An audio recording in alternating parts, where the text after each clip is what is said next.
नमस्ते दोस्तों। प्रसन्नता, हर एक व्यक्ति इस खोज में है कि प्रसन्नता या खुशी लाई कैसे जाए, कहां से लाई जाए।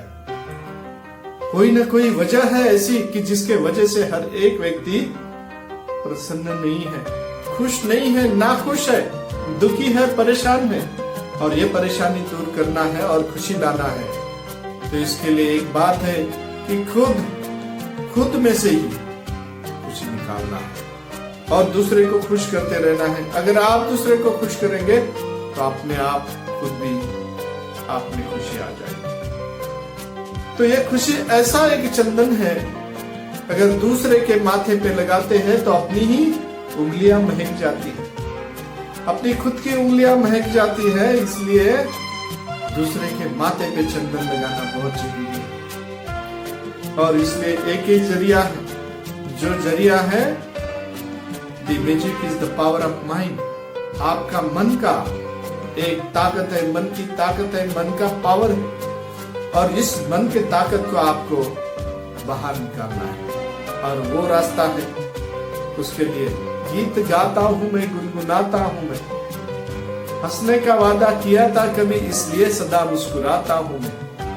इसलिए सदा मुस्कुराना है तो गाना पड़ेगा, गाने को समझना पड़ेगा, संगीत को समझना पड़ेगा।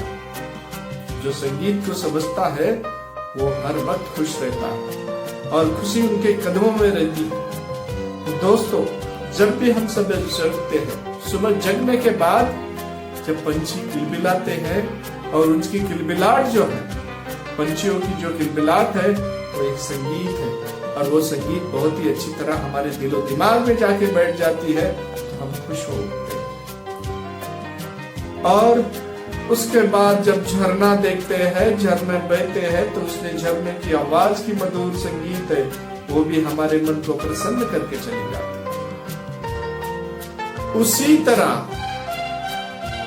पेड़ पौधों में के जब हवा बहती है, सरसर हवा जब चलती है तो उसके भी संगीत को अगर समझने की ताकत रखते हो तो अपने आप में प्रसन्नता आ जाएगी।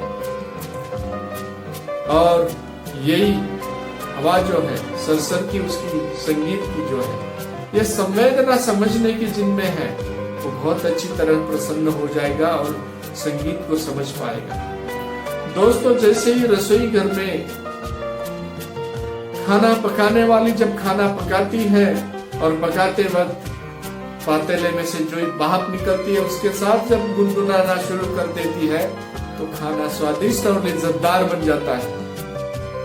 उसी तरह जब मजदूर खेतों में, खलिहानों में जाता है, दिन भर मजदूरी करता है तो गाते हुए जब भी काम करता है तो दुगनी रफ्तार बढ़ जाती है और थकान दूर हो जाती है। भेड़ चराने वाले चरवैया जो है, जैसे ही भेड़ चराते हैं गाते हुए तो उनकी थकान दूर हो जाती है और भेड़ अच्छे तरीके से चलती है। और भेड़ों के गलियों में जो घंटियां बजती है, घंटियों के संगीत के वजह से भेड़ों में एक ऊर्जा निर्माण हो जाती है और इस वजह से दिन भर तो चलते ही है, थकान भी जाती है और उसके वजह से भेड़ पुष्ट और बलवान बनते हैं। दोस्तों, जो गवैया है, जब गाय का दूध दोहते वक्त संगीत सुनाते थे तो उनको उसका रिजल्ट जो है, ज्यादा दूध देना गाय भी शुरू कर देती और उसका मुनाफा मिलना शुरू हो जाता। दोस्तों, इतना ही नहीं तो हम देखते हैं कि यहाँ पर जब भी पौधे हैं जो वो जमीन में लगाए जाते हैं और उसको संगीत अगर सुनाया जाता है तो संगीत सुनाने के वजह से उसकी बढ़ने की रफ्तार बढ़ जाती है। कोई कारीगर काम करता है और वो अगर काम करते अगर गुनगुनाना शुरू कर देता है तो उसका दुगना रफ्तार बढ़ जाती है। यही है, आप खुद प्रसन्न रहिए, दूसरे को भी प्रसन्न कीजिए। आपकी आवाज, आपकी गुनगुनाने की आवाज औरों को भी प्रसन्न करते रहेगी और खुद को भी प्रसन्नता मिला कर देगी। दोस्तों, माहौल प्रसन्न किया करेंगे आप और इसीलिए मैं बोलता हूँ, गीत गाता हूँ मैं, गुनगुनाता हूँ मैं, हंसने का वादा किया था कभी, इसलिए सदा मुस्कुराता हूँ मैं, इसलिए सदा मुस्कुराता हूँ। नमस्ते। यही प्रसन्नता आपके दिमाग से आने वाली है, अपने आप में से आने वाली है। इसलिए दोस्तों, प्रसन्नता आप में है।